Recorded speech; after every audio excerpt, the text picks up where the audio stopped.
New Thought Society.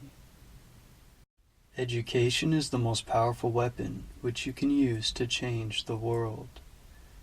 Nelson Mandela.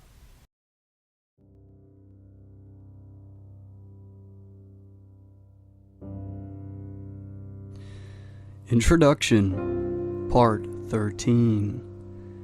Physical science is responsible for the marvelous age of invention in which we are now living, but spiritual science is now setting out on a career whose possibilities no one can foretell. Spiritual science has previously been the football of the uneducated, the superstitious, the mystical, but men are now interested in definite methods and demonstrated facts only. We have come to know that thinking is a spiritual process, that vision and imagination preceded action and event, that the day of the dreamer has come. The following lines by Mr. Herbert Kaufman are interesting in this connection. Quote, "They are the architects of greatness. Their vision lies within their souls. They peer beyond the veils and myths of doubt and pierce the walls of unborn time. The belted wheel, the trail of steel, the churning screw are shuttles in the loom on which they weave their magic tapestries. Makers of empire, they have fought for bigger things than crowns and higher seats than thrones. Your homes are set upon the land a dreamer found. The pictures on its walls are visions from a dreamer's soul. They are the chose few, the blazers of the way. Walls crumble and empires fall. The tidal wave sweeps from the sea and tears a fortress from its rocks. The rotting nations drop off from time's bow, and only things the dreamers make live on." End quote. Part 13, which follows, tells why the dreams of the dreamer come true. It explains the law of causation by which dreamers, inventors, authors, financiers bring about the realization of their desires. It explains the law by which the thing pictured upon our mind eventually becomes our own. It has been the tendency, and, as might be proved, a necessity for science to seek the explanation of everyday facts by generalization of those others which are less frequent and form the exception. Thus does the eruption of the volcano manifest the heat which is continually at work in the interior of the earth, and to which the latter owes much of her configuration. Thus does the lightning reveal a subtle power constantly busy to produce changes in the inorganic world, and, as dead languages now seldom heard were once ruling among the nations, so does a giant tooth in Siberia or a fossil in the depth of the earth not only bear record of the evolution of past ages, but thereby explains to us the origin of the hills and valleys which we inhabit today. In this way, a generalization of facts which are rare, strange, or form the exception has been the magnetic needle guiding to all the discoveries of inductive science. This method is founded upon reason and experience and thereby destroyed superstition, precedent, and conventionality. It is almost 300 years since Lord Bacon recommended this method of study, to which the civilized nations owe the greater part of their prosperity and the more valuable part of their knowledge. Purging the mind from narrow prejudices, denominated theories, more effectually than by the keenest irony, calling the attention of men from heaven to earth more successfully by surprising experiments than by the most forcible demonstration of their ignorance. Educating the inventive faculties more powerfully by the near prospect of useful discoveries thrown open to all, than by talk of bringing to light the innate laws of our mind. The method of Bacon has seized the spirit and aim of the great philosophers of Greece and carried them into effect by the new means of observation which another age offered, thus gradually revealing a wondrous field of knowledge in the infinite space of astronomy, in the microscopic egg of embryology, and the dim age of geology.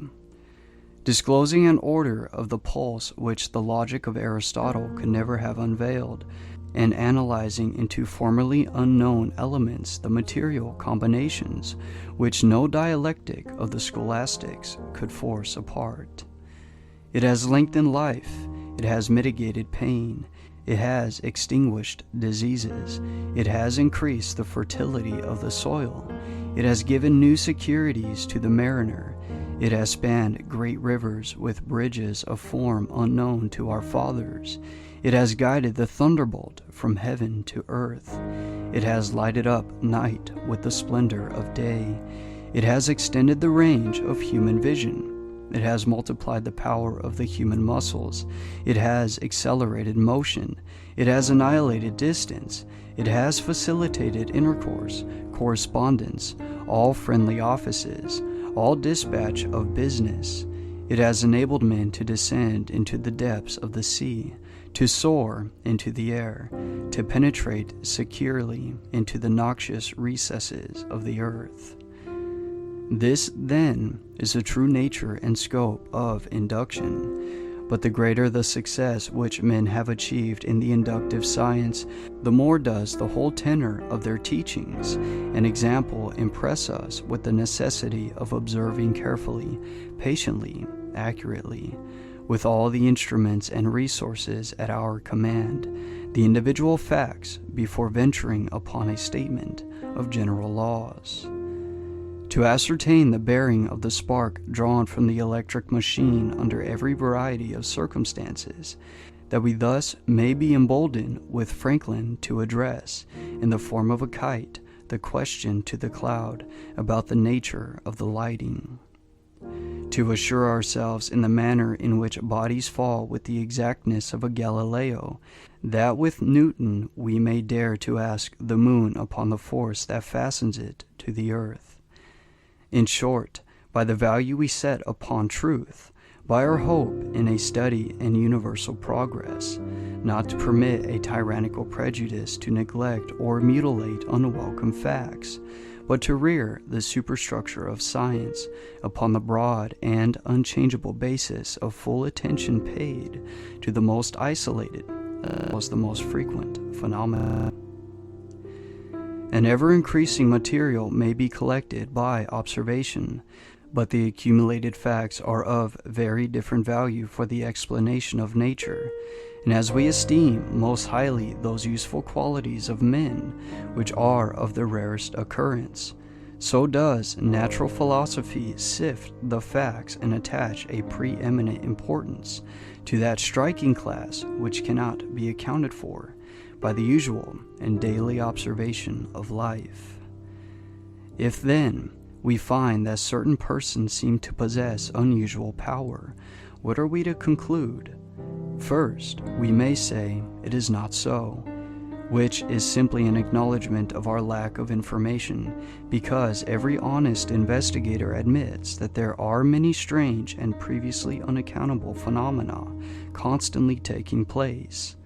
Those, however, who become acquainted with the creative power of thought will no longer consider them unaccountable.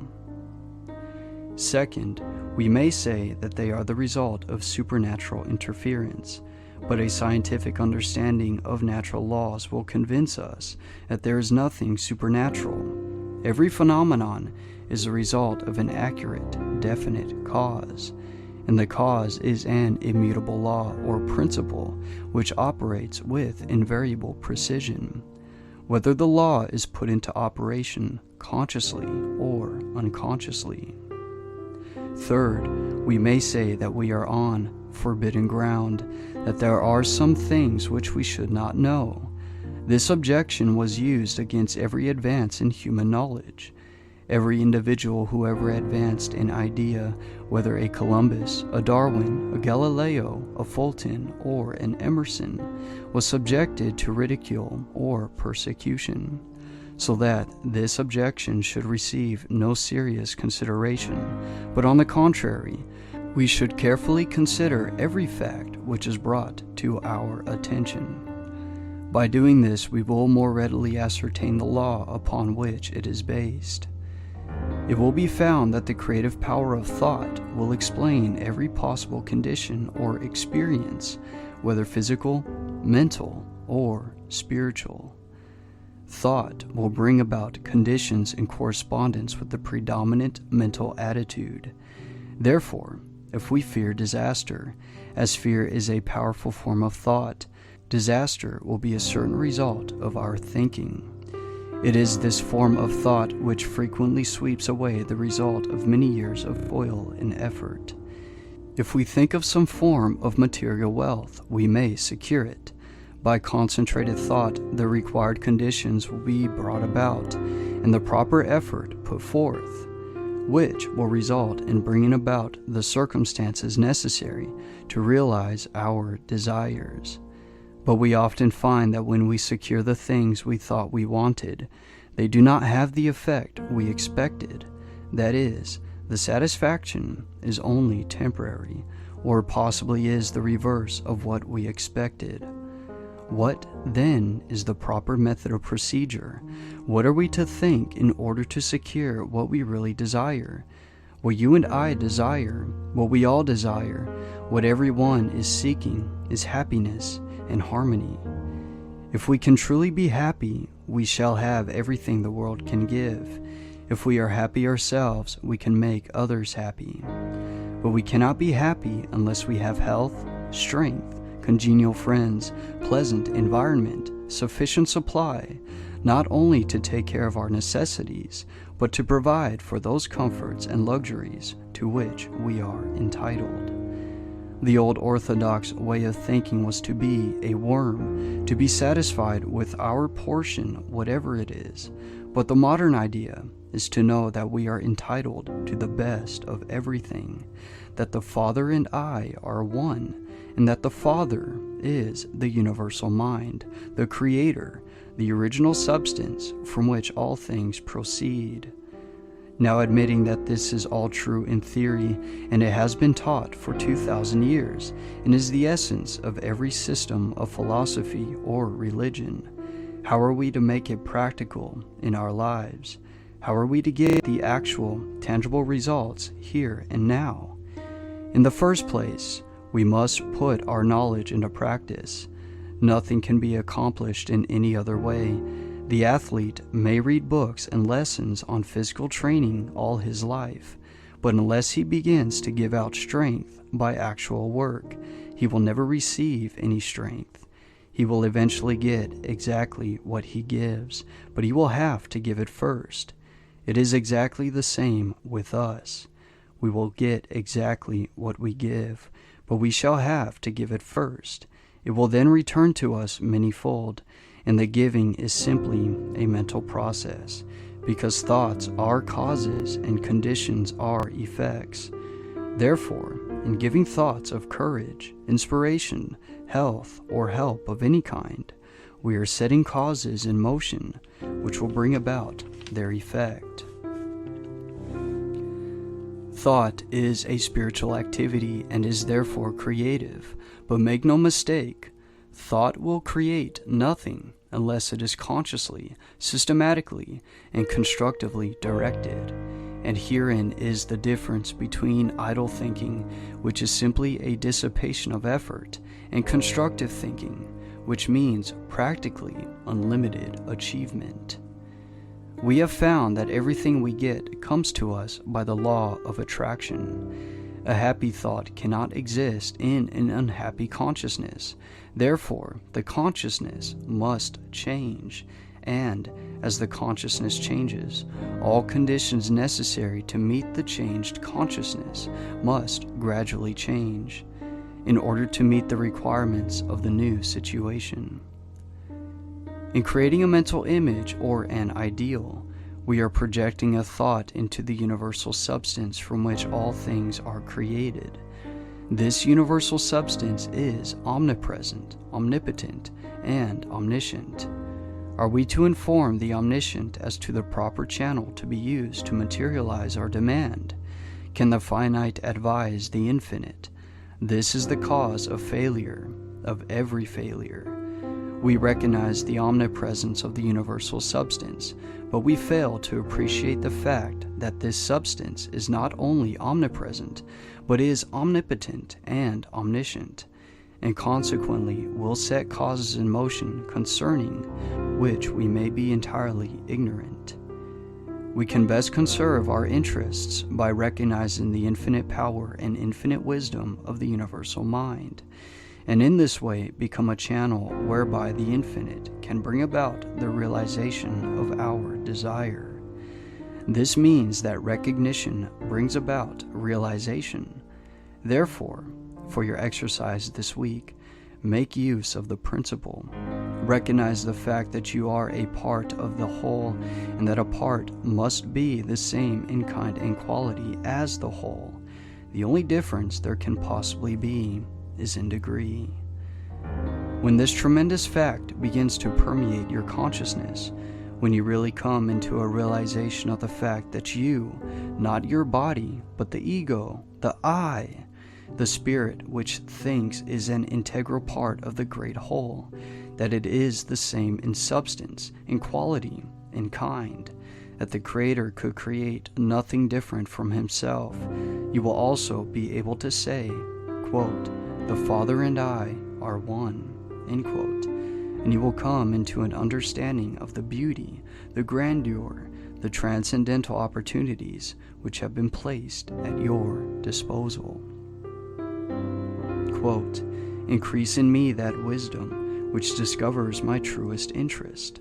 Strengthen my resolution to perform that which wisdom dictates." End quote. Benjamin Franklin.